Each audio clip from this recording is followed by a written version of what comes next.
Rice's first novel, Interview with the Vampire, did just that by blending the supernatural with the Gothic.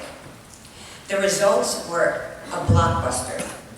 Published in 1976, Interview with the Vampire went on to become one of the best-selling novels of all time.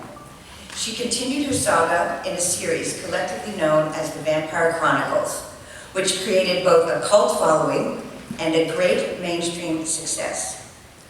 Though she's best known for the Vampire Chronicles, Anne Rice is the author of over 30 books.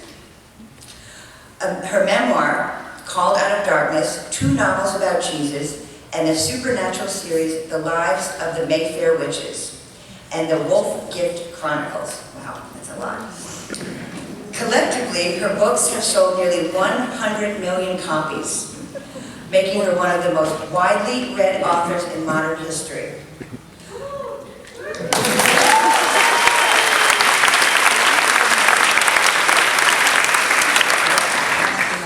In her latest novel, Prince Lestat, The Vampire Chronicles, he's back, Rice once again summons up the irresistible spirit world of the undead.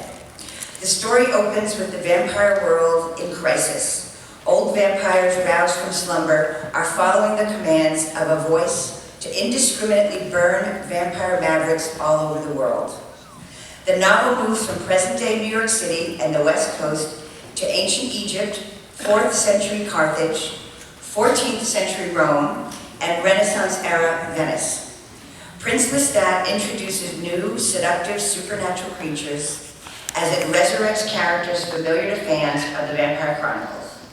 At the center of it all is the dazzling, dangerous, rebel outlaw, the great hope of the undead, Prince Lestat.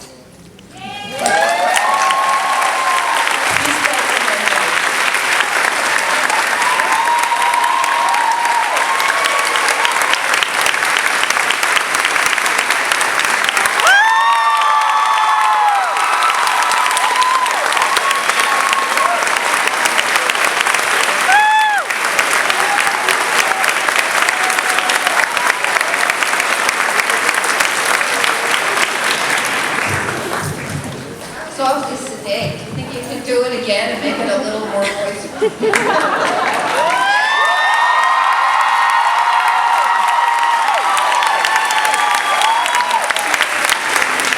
Thank you all for being here. My name is Victoria Wilson, and I'd like to thank, first of all, Kimberly Green for that nice introduction, and I'd like to congratulate Tom Healy for becoming the new head of the Miami Book Fair, and also to thank Mitch Kaplan for his 31st anniversary.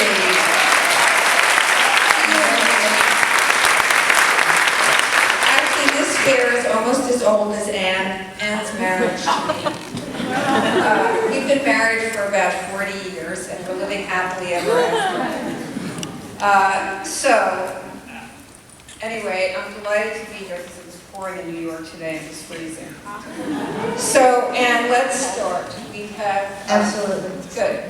All right, so in the writing of Prince Lestat, talk a little bit about the process of your writing this particular book. Well, what it took, first of all, was a commitment that I really was going to allow this to happen, or was willing to see whether I could bring Lestat back. And I've never managed to put together a character like Lestat. I mean, Lestat's unique in my experience. He's real to me. He feels like it comes from somewhere else and channels through me. And I was convinced that I couldn't bring him back. I'm not exactly sure why, but I've been convinced for a number of years that I couldn't do it. And suddenly, for some reason, I started to entertain the possibility. It might have been because people emailed me almost every day asking me to bring him back, and they came on my Facebook page and said, "Where is Lestat?" And I really at first thought, no, it's just not going to work. I can't do it. Anyway, the decision was made that I was going to try. And I started to read my old books, and I was amazed at how much I missed him, missed Armand, Louis, Marius, all of the different characters in the Vampire Chronicles, and how many new ideas were coming to me, and how many new stories. And basically the novel started to build in my head, all kinds of I started taking notes, writing sample chapters. None of it really went anywhere, but it was all collecting and helping me to get close to these characters again. And that continued to build, and finally the novel poured out. And when it started rolling, it just really rolled, and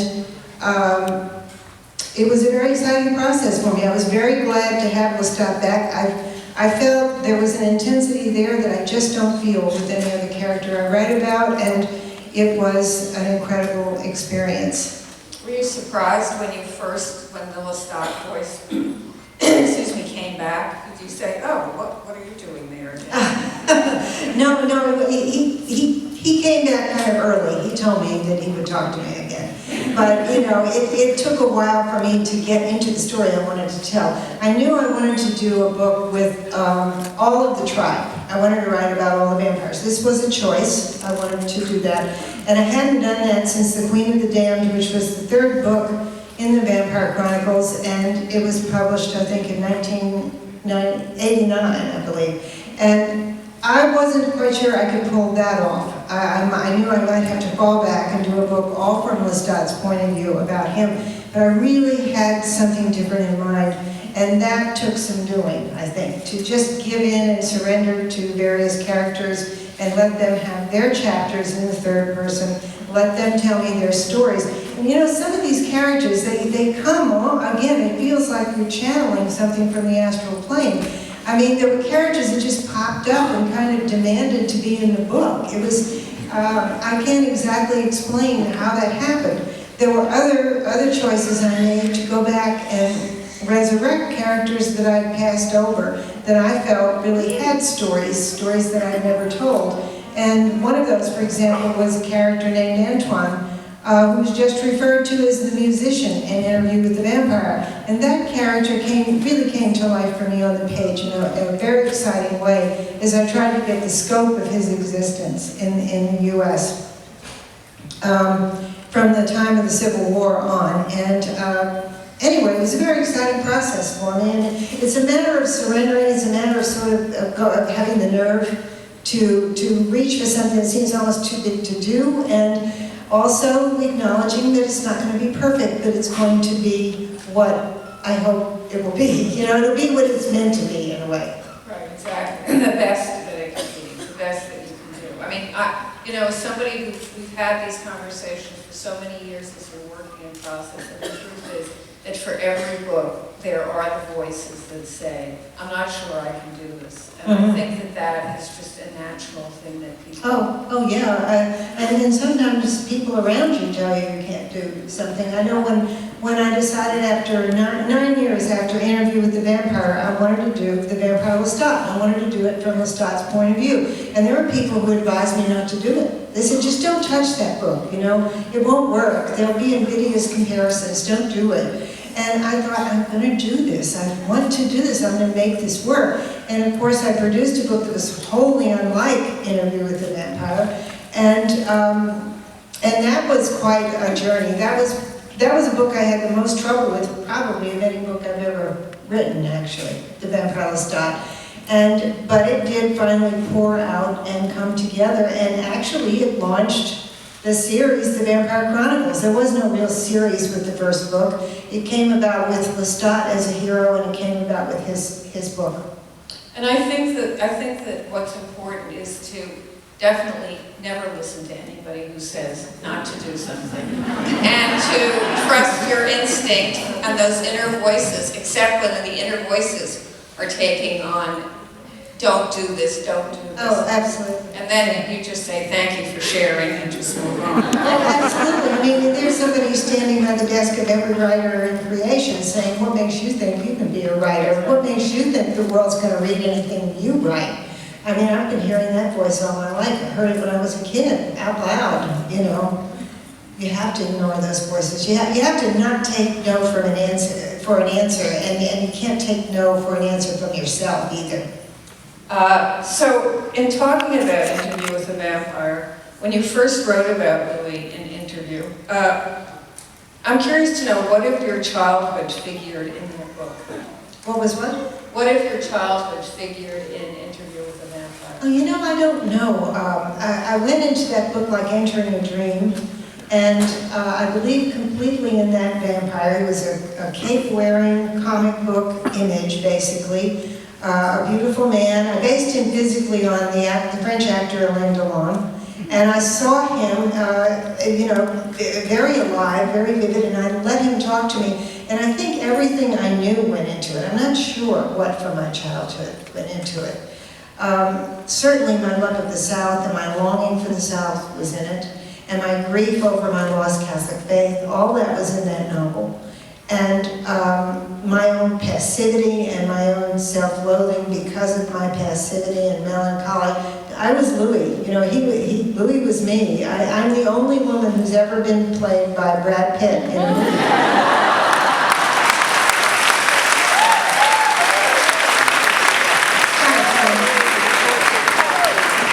There's a headline.